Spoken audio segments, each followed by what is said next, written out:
जय हिंद। तो समझते हैं शिक्षा की रीढ़ कहे जाने वाले सम्मानित शिक्षा मित्र के संबंध में अब तक की सबसे नवीनतम जानकारियां मैं आप लोगों के साथ इस छोटी सी वीडियो के माध्यम से साझा करने वाला हूं। ऐसे में जहां हर बार यह प्रयास किया जा रहा था कि जितने भी सम्मानित शिक्षा मित्र हैं उनको सहायक शिक्षक के पद पर नियुक्त किया जाए। इसके साथ साथ उनकी एक महत्वपूर्ण मांग और भी है समान कार्य समान वेतन को लेकर, जिसे के संबंध में लगातार चाहे माननीय मुख्यमंत्री हो या फिर शिक्षा विभाग हो या फिर हाई कोर्ट हो या फिर सुप्रीम कोर्ट हो, हर एक जगह अपनी बातों को ससमय रखा गया है। इसी क्रम में सम्मानित शिक्षा मित्रों को सहायक अध्यापक या सहायक शिक्षक बनाए जाने के संबंध में एक और महत्वपूर्ण हाई कोर्ट का डिसीजन आया है, तो उसके विषय में भी समझेंगे कि यह कहाँ तक और जो है कि चीज़ों को परिपक्वता के रूप में सही सिद्ध करता है। तो चलिए ऑफिशियल न्यूज़ पे चलते हैं। वहाँ से सम्मानित शिक्षा मित्र के सहायक शिक्षक बनाए जाने के संबंध में सभी महत्वपूर्ण जो है कि चीज़ों का विश्लेषण होगा। ऐसे में यदि आज की अपडेट का या इस आर्टिकल का यदि विश्लेषण करें तो देखिए इसमें साफ और स्पष्ट कहा गया है कि शिक्षा मित्र को सहायक शिक्षक नहीं नियुक्त किया जा सकता हाई कोर्ट। तो ऐसे में क्यों नहीं किया जा सकता और पूरा मामला क्या था, इसका विश्लेषण करेंगे जहां से चीज़ें और भी बिल्कुल क्लियर हो जाएंगी। तो देखिए यदि सबसे महत्वपूर्ण बात की जाए तो डीएम के नोटिस में शिक्षा मित्र को सहायक अध्यापक बताए जाने का दिया था तर्क। तर्क मीन्स की वे भी ट्रेंड है, उन्होंने द्विवर्षीय कोर्स को किया है, वे भी टेट सीटेट पास हैं। इसके साथ साथ एक सहायक अध्यापक या सहायक शिक्षक के पद पे जो एजुकेशन क्वालिफिकेशन होता है उनके पास है। इसी के साथ साथ उन्होंने भी शिक्षक पात्रता परीक्षा या फिर स्टेट का हो या सपोज दैट हम मान सकते हैं उन्होंने यूपी टेट भी क्लियर कर रखा है, के साथ साथ सी टेट भी क्लियर कर रखा है। ऐसे ही काफ़ी कम जो है कि संभावना है कि ऐसे कुछ एक प्रतिशत शिक्षा मित्र होंगे जिनका टेट या सी टेट नहीं क्लियर होगा, लेकिन हम 90% मानकर चल सकते हैं कि आप सभी लोगों का केंद्र हो या फिर राज्य का शिक्षक पात्रता परीक्षा क्लियर है। इसके साथ साथ सरकार के ही तरफ से आप लोग को जो है कि डीएलएड का कोर्स भी कंप्लीट करवाया गया है। तो जाहिर सी बात है जो मिनिमम क्वालिफिकेशन होता है एक टीचर का, वो आप रखते हैं। तो चलिए न्यूज़ पे आते हैं और समझते हैं कि क्या क्या चीज़ें इसमें मेंशन की गई है। तो देखिए यह जो लेटेस्ट अपडेट है वो जो है कि अमर उजाला ब्यूरो प्रयागराज से निकल के आ रही है और इसमें साफ और स्पष्ट कहा गया है कि इलाहाबाद हाई कोर्ट ने शिक्षा मित्र को सहायक अध्यापक के रूप में नियुक्त करने की मांग वाली याचिका खारिज कर दी है। कहा कि हाई कोर्ट और सुप्रीम कोर्ट ने शिक्षा मित्र को सहायक शिक्षक के रूप में नियुक्त किए जाने के लिए अयोग्य ठहराया है।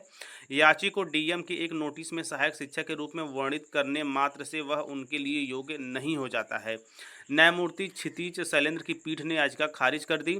मऊ निवासी दीप नारायण सिंह ने याचिका दायर कर शिक्षा मित्र को सहायक अध्यापक के रूप में नियुक्त कर वेतन आदि देने की मांग की थी। याची का कहना था कि जिला मजिस्ट्रेट जिला चुनाव अधिकारी ने 20 अप्रैल 2024 को एक नोटिस जारी कर उनकी चुनाव में ड्यूटी लगाई थी। नोटिस में उनका विवरण सहायक अध्यापक कंपोजिट विद्यालय देवरिया के रूप में दिखाया गया था।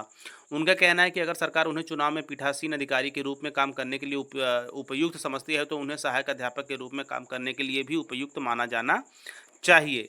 इसी क्रम में ऐसे में याची को सहायक शिक्षक के रूप में मानते हुए वर्ष 2015 से वेतन देने का निर्देश देने की हाई कोर्ट से गुहार लगाई गई थी। कोर्ट ने याचिका पूरी तरह से गलत कहकर खारिज कर दी है। हालांकि यह एक दो मामला नहीं है, वरन लगातार आप सभी सामान्य शिक्षा मित्रों के द्वारा यह महत्वपूर्ण प्रयास किए जाते हैं कि उन्हें सहायक शिक्षक के पद पर नियुक्ति के साथ साथ उनका जो वेतनमान है उसे बढ़ाया जाए।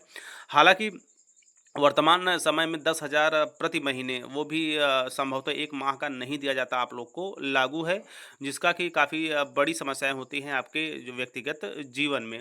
तो ये रहा सहायक अध्यापक जो है कि शिक्षा मित्र को सहायक शिक्षक नहीं नियुक्त किए जाने के संबंध में जो एक याचिका खारिज हुई है, उसके बीच में क्या मुद्दे रखे गए थे, किन बातों के आधार पर जो है कि गुहार लगाई गई थी हाई कोर्ट में और किन संसाधनों का इस्तेमाल करते हुए हाई कोर्ट ने इसे खारिज कर दिया है। तो ऐसे में खारिज किया गया है। बाकी और भी ऐसे केसेस चल रही हैं जिसमें कि शिक्षा मित्र के जीवन को उनके व्यक्तिगत अस्थायी नियुक्ति को लेकर भी चर्चाएं बनी रहती हैं। तो ऐसे में यह जो महत्वपूर्ण याचिका है जो कि श्री निवासी दीप नारायण सिंह के द्वारा याचिका दायर की गई थी शिक्षा मित्र को सहायक अध्यापक के रूप में नियुक्त कर वेतन आदि देने की मांग को लेकर, हाई कोर्ट के द्वारा इस पूरी याचिका को गलत कहकर खारिज कर दिया है।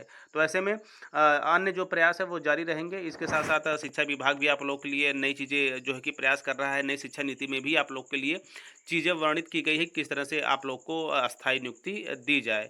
तो ये रहा कुछ महत्वपूर्ण अपडेट जो कि अब तक की नई जानकारियों में निकल के आ रहा है, चूँकि एक आप लोगों से जुड़ा था और आज की आर्टिकल में, आज की न्यूज़ में काफ़ी चर्चा का विषय बना हुआ है।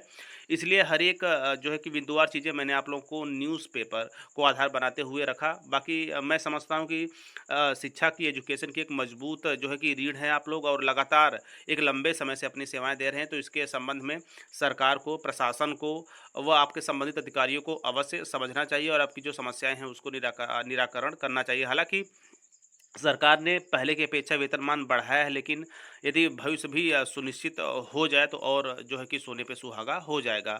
तो ये रहा कुछ महत्वपूर्ण अपडेट। आगे आप लोगों के लिए जो भी महत्वपूर्ण अपडेट रहती है, मेरा पूरा प्रयास रहता है कि आप लोगों तक ससमय पहुँचाया जाए, और टीचर टर्निंग पॉइंट चैनल के माध्यम से मैं पहुँचाता भी हूँ। तो आज के लिए बस इतना ही। तो मिलते हैं नई वीडियो में नई जानकारी के साथ। तब तक स्वस्थ, व्यस्त और मस्त रहिए। जय हिंद, वंदे मातरम।